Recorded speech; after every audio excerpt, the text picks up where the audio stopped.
Kumusta, magandang hapon sa ating lahat mga kapwa ko ka-farmers, mga ka-viewers from Luzon, Visayas at Mindanao, pati sa abroad at sa ibang bansa. So ito lang po no ang ating ginagamit sa pag-lamprep para taniman po natin ng panibagong tanim tulad ng ampalaya, kasi dati ay taniman po ito ng kamatis. Noon ay ampalaya, kamatis, at saka ngayon ampalaya na naman ulit. So yung mga poste or balag natin mga ka-viewers ay nandito lang. So ang ginagawa natin, binunot lang at itinabi. So kita nyo no. Tapos pinapadaanan natin ng traktora. Pag hindi siya alisin, ganyan ang mangyayari. Pero pag alisin, ganyan. So daanan pa naman ito isang beses, kahit buhaghag na at sobrang ganda na tingnan, oh.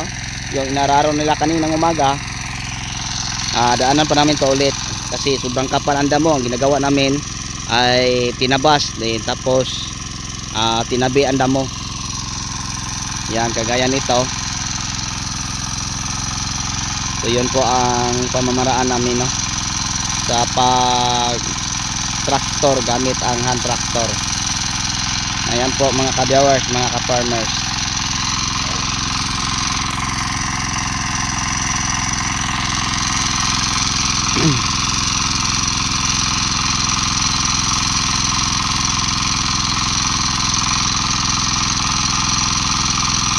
Napaka easy lang no, napakadali lang po.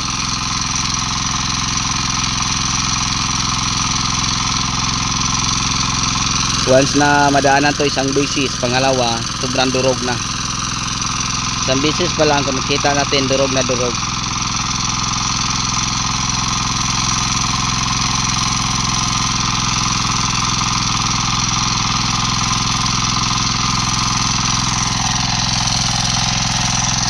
Yan ang natapos na nila kanina.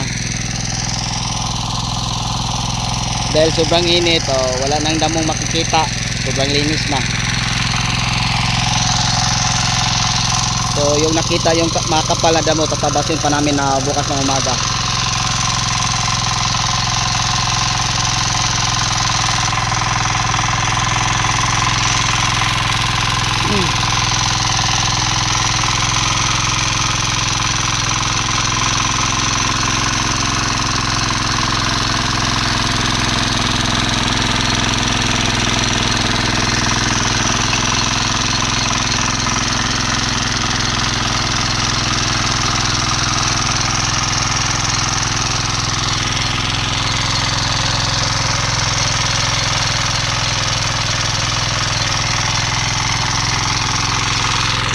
Sobrang durog po ang kalabasan po sa tinatraktor.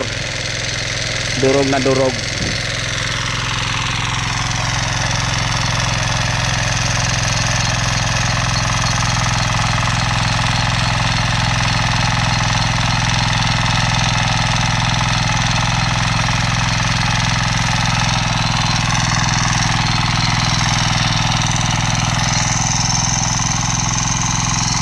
So yun lang po no, ang i-share ko sa inyo.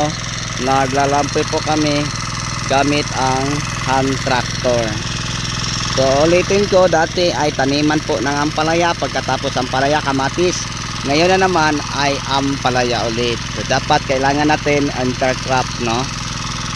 So para maiwasan natin ang mga sakit mga ka-farmers. So pagkatapos namin to ilamprep, pwede na kaming magpunla. So mga isang linggo simula ngayon, magpupunla na po ako para rito.